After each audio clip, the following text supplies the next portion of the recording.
Long ago, in the land of Israel, people lived in towns and farmed the land. This story takes us to a time when understanding who God truly was became very important. The people had followed the God of their ancestors, but many also began to look towards other gods. This created a question about where true power resided in the land. During this period, many in Israel worshipped a god called Baal, believing he controlled rain. This belief mixed with the traditional worship of the God of Israel, causing confusion. A long and severe drought made life challenging, intensifying the question of which God could truly bring rain and provide for their needs. In these uncertain times lived Elijah, a prophet who delivered messages from the God of Israel. Elijah was a courageous and devoted man, firm in his belief. He spoke for the one God, even when many others, including the king, followed Baal. Elijah stood strong, reminding people of their original faith. Before the main events, the land suffered from a severe, long-lasting drought. The ground was dry, and crops could not grow. Because Baal was believed to control rain, his worship grew popular. King Ahab supported Baal. Elijah stood almost alone against many prophets of Baal. Uncertainty filled the land about who would bring relief. Then, Elijah gathered everyone, including Baal's prophets, on Mount Carmel. He proposed a clear test to show who was the true God. This was the divine instruction. God proves his power. 2 altars would be built, each with an offering. The God who sent fire from the sky would be acknowledged, ending the confusion. The prophets of Baal went first. They built their altar, laid wood, and placed an animal offering. They were instructed not to light any fire, but to call upon their God for it. So, they began to pray and shout loudly to Baal. They hoped he would send fire to their altar, beginning their attempt. From morning until midday, the prophets of Baal called out, "Oh, Baal, answer us." They danced and shouted, pleading for fire. But nothing happened. There was no sound, no answer, and no fire appeared. As hours passed, their efforts grew, yet the altar remained cold. The main difficulty was that their God did not respond. After Baal's prophets failed, it was Elijah's turn. He asked the people to come closer. He repaired the altar of the God of Israel, prepared his offering, and had water poured over it 3 times, filling a trench. Then, Elijah prayed a simple prayer. Suddenly, fire came down from the sky. This was the key turning point. God answers. The fire consumed everything. The sight was astonishing and undeniable. Powerful fire from heaven instantly consumed everything on Elijah's altar. When all the people saw this, they were filled with awe. They fell to the ground, realizing the truth. They cried out, "The Lord, He is God. The Lord, He is God." This was the immediate consequence. God is supreme. Their understanding of power was transformed. Following this powerful display on Mount Carmel, the people's understanding began to change. They had witnessed the undeniable power of the God of Israel. The confusion about who controlled nature started to disappear. Soon after, the long drought finally ended. Dark clouds gathered, and heavy rain began to fall, bringing much-needed water. The clear lesson from the story of Elijah on Mount Carmel is that there is only one true God, and his power is real and unmatched. This event teaches us the importance of knowing and accepting this truth. It shows how clear demonstrations can help people understand what is truly real and where ultimate power lies. The events on Mount Carmel left a deep, lasting impression on the people of Israel. It was a day that settled many questions and provided a clear path forward. This powerful memory was passed down through generations, ensuring that God's clear demonstration of power would not be forgotten. It marked a significant point in history. Our story begins many, many years ago in a land called Israel. In those ancient times, people often listened to special messengers who shared words from God. This tale features two such men, Elijah and Elisha. At this period, God was showing great respect and special favor to Elijah, who had served him faithfully for a long time. Before our main events, people in the land sometimes forgot about God. Elijah had been chosen long ago to remind them. He traveled widely, speaking God's messages to everyone. Life for many was farming or family, but for Elijah, it was always about guiding people back to God's path. He was a constant presence, fulfilling his important calling. Elijah was a wise and experienced prophet, a messenger who spoke God's words. He was known for his strong spirit and deep connection with God. Elisha was a younger man, Elijah's assistant, who had chosen to follow and learn from him. Elisha admired Elijah greatly and wished to continue the important work he was doing. For a long time, Elisha had been by Elijah's side. He helped Elijah and watched him teach the people. Their days were filled with journeys, sharing messages, and encouraging faith. This partnership felt stable and familiar. It seemed as though their work together would continue in this supportive and consistent way, day after day. Then came a very special day. Elijah knew that God was going to take him away in an extraordinary manner. As they walked near a river, something truly amazing appeared.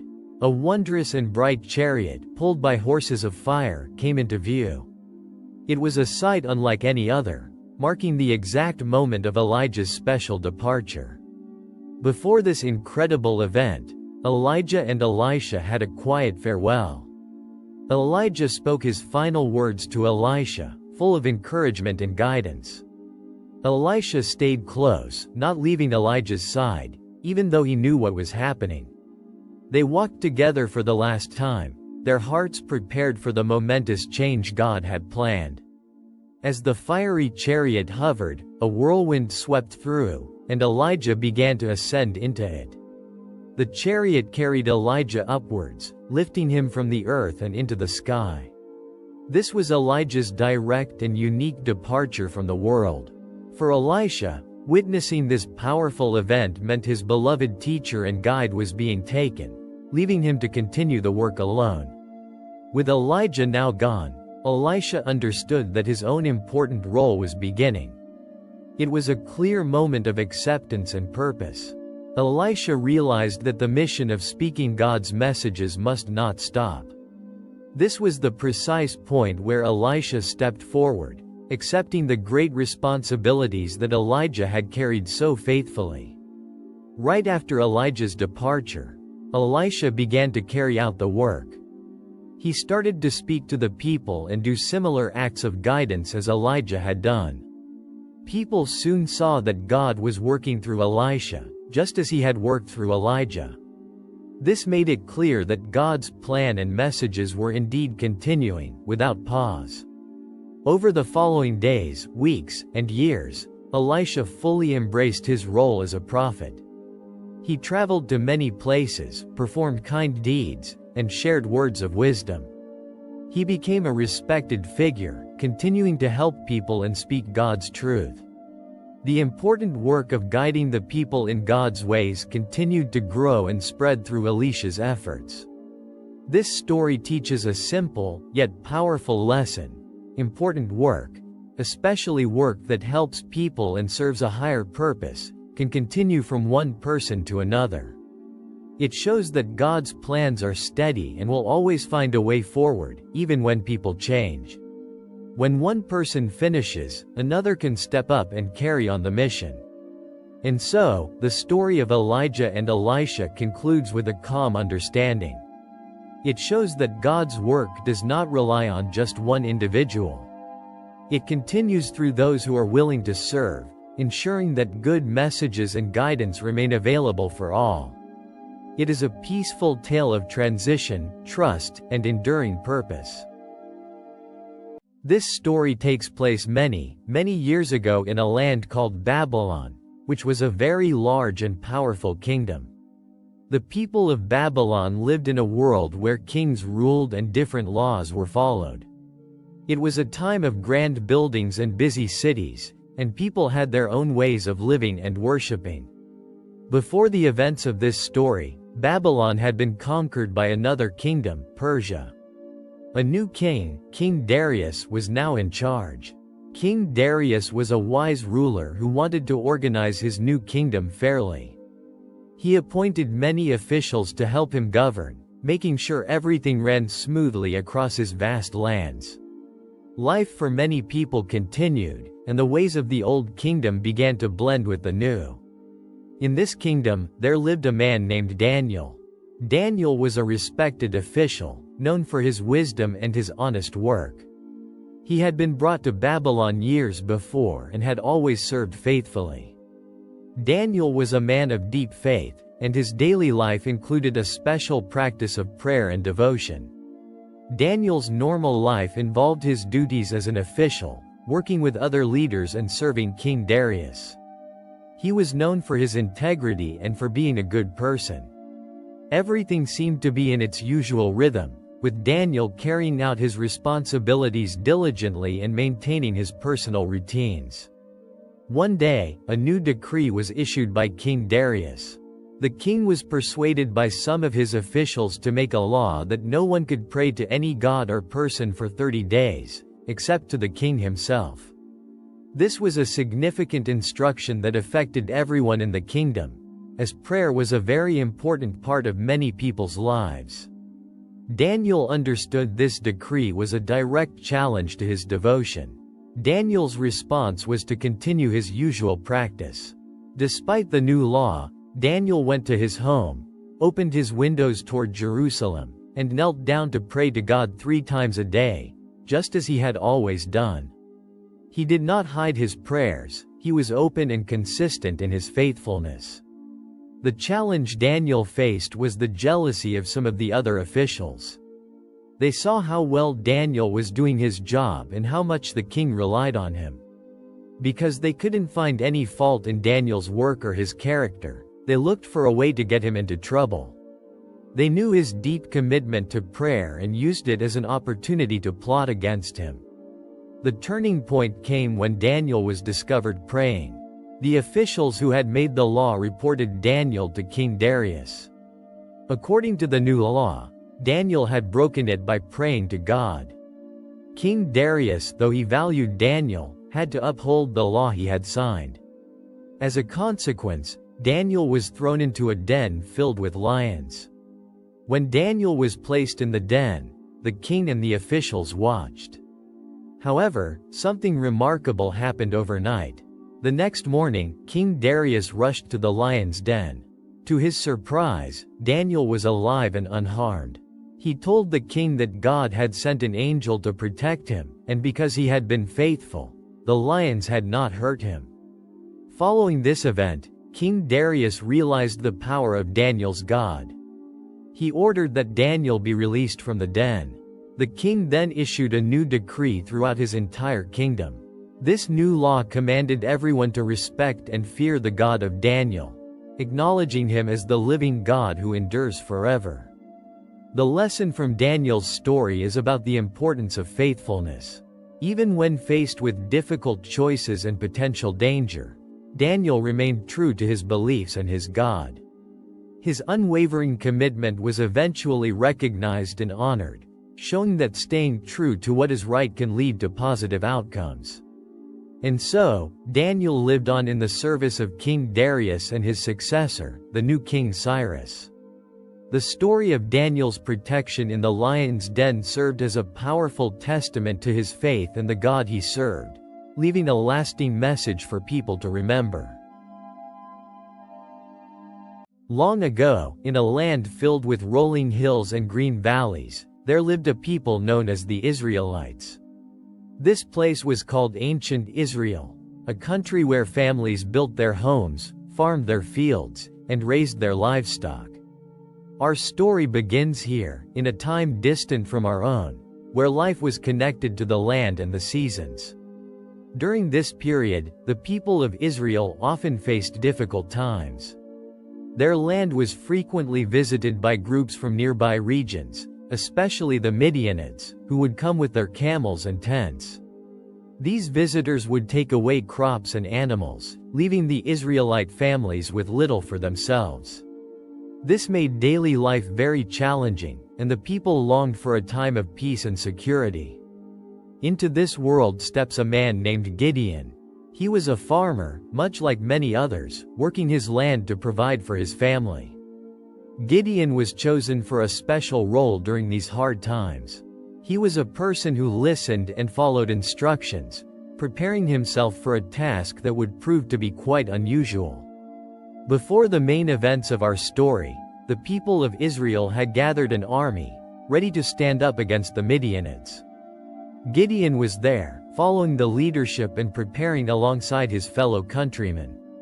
Thousands of men had assembled, all ready to protect their homes and their harvest, creating a large camp, strong in numbers and determination. Then, a message came to Gideon. It was a clear instruction that the army assembled was too large. The message stated that if too many people were present, they might think they had won the battle all by themselves. So, Gideon was instructed to tell anyone who felt afraid to return to their homes. Gideon, trusting the instruction, prepared to deliver this message. Gideon then announced this instruction to the gathered army. He spoke to all the soldiers, telling them that if anyone was fearful, they were free to go back to their families. Upon hearing this, many thousands of men chose to leave the camp and return home. Their fear led them to step away from the upcoming challenge, greatly reducing the size of the assembled force. Even after so many had left due to fear, the divine message for Gideon stated that the remaining army was still too numerous. A new and specific instruction was given to further reduce the group. Gideon was told to take the remaining soldiers to the water and observe how they drank. Those who lapped water like dogs were to be separated from those who knelt to drink. This presented a significant challenge, as each reduction made the task of facing the Midianites seem even harder for Gideon. This specific observation at the water proved to be the key turning point. Out of the many thousands who had first gathered, only 300 men were chosen by the method of how they drank. These 300 men were then given a unique set of tools, trumpets, and empty jars with torches hidden inside. This small group, with their unusual equipment, was now ready to move forward with the plan. With just 300 men, Gideon put the divine plan into action. Under the cover of night, the small group surrounded the vast Midianite camp. At a signal, they broke their jars, revealing the bright torches, blew their trumpets with a loud sound, and shouted together. The sudden noise and lights caused great confusion among the Midianites. In their panic, they began to fight among themselves, thinking they were being attacked by a much larger force. This showed how a smaller, focused group, following a precise plan, could achieve a powerful result. As the Midianites scattered in confusion and fled, the other Israelite soldiers who had gone home earlier were called upon to help pursue them. The immediate threat to the land was removed. Over time, the remaining Midianite forces were dealt with, and the land found a period of quiet and rebuilding. The constant raids stopped, and the people could once again work their fields and care for their animals without fear of their harvests being taken away. This story teaches us that true strength is not always measured by how many people are present or how big a group might be. Sometimes, having fewer people, but with a clear plan and strong trust in that plan, can lead to a great accomplishment. It shows that a unique approach can be more effective than simply having large numbers. After these events, the land enjoyed a time of peace and rest from the challenges it had faced. Gideon, having completed the task he was given, returned to his home and family. The people could now live with a renewed sense of calm, able to focus on their daily lives and build for the future.